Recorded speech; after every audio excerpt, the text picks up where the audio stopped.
হরে কৃষ্ণ। চলুন আজকে আমরা পার্শ্ব পরিবর্তিনী একাদশী, যা ব্রহ্ম বৈবর্ত পুরাণে উল্লেখিত আছে, তা সম্বন্ধে জেনে নেই। ভগবান শ্রীকৃষ্ণ মহারাজ যুধিষ্ঠিরকে যে মাহাত্ম্য বর্ণনা করেছিলেন, তা চলুন আমরা কৃষ্ণের মুখ থেকেই শুনে নিই। পার্শ্ব পরিবর্তিনী একাদশী। ব্রহ্ম বৈবর্ত পুরাণে ভাদ্র মাসের শুক্লপক্ষের পার্শ্ব একাদশী মাহাত্ম্য যুধিষ্ঠির শ্রীকৃষ্ণ সংবাদে এই রকম বলা হয়েছে। যুধিষ্ঠির মহারাজ জিজ্ঞাসা করলেন, হে কৃষ্ণ, ভাদ্র মাসের শুক্লপক্ষের একাদশীর নাম কি?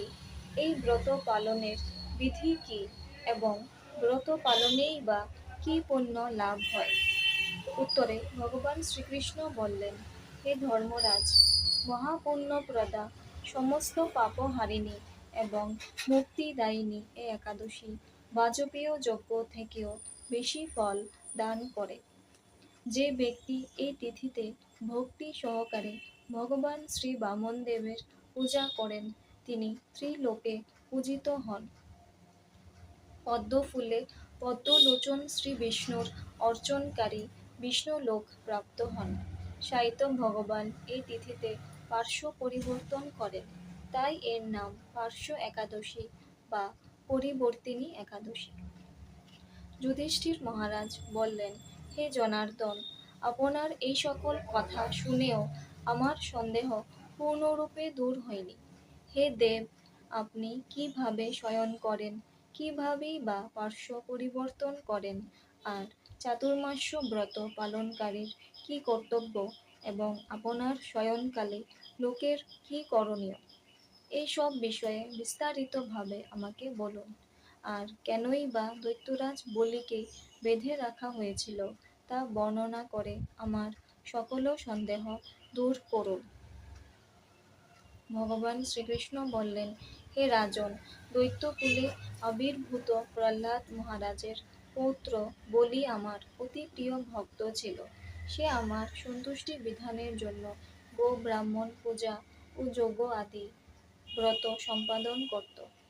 কিন্তু ইন্দ্রের প্রতি বিদ্বেষ বশত সকল দেবলোক সে জয় করে নেয়। তখন দেবতাগণ সহ ইন্দ্র আমার শরণাপন্ন হয়েছিল।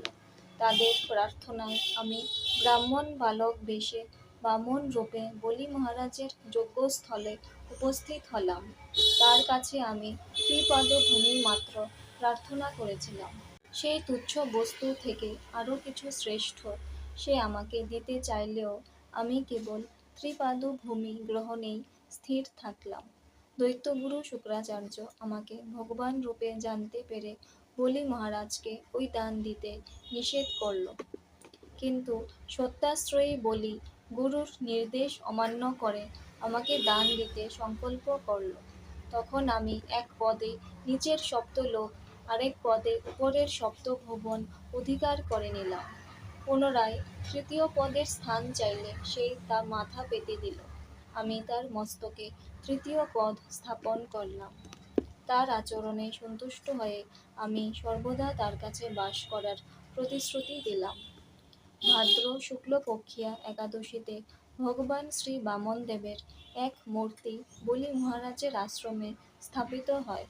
দ্বিতীয় মূর্তি ক্ষীর সাগরে অনন্তদেবের কোলে শয়ন একাদশী থেকে উত্থান একাদশী পর্যন্ত 4 মাস শয়ন অবস্থায় থাকেন। এই 4 মাস যে ব্যক্তি নির্দিষ্ট নিয়ম, ব্রত বা জপ তপ ব্যতীত দিনযাপন করে, সেই মহামূর্খ জীবিত থাকলেও তাকে মৃত বলে জানতে হবে। শ্রাবণ মাসে শাক, ভাদ্র মাসে দই, আশ্বিনে দুধ, কার্তিক মাসে মাসকলাই বর্জন করে এই 4 মাস ভগবান শ্রীকৃষ্ণের আরাধনা করতে হয়। প্রতিটি একাদশী ব্রত যথাযথ পালন করতে হয়। সাহিত্য ভগবান পার্শ্ব পরিবর্তন করেন বলে এই একাদশী মহাপুণ্য ও সকল অভীষ্ট প্রদাতা। এই একাদশী ব্রত পালনে 1 সহস্র অশ্বমেধ যজ্ঞের ফল পাওয়া যায়।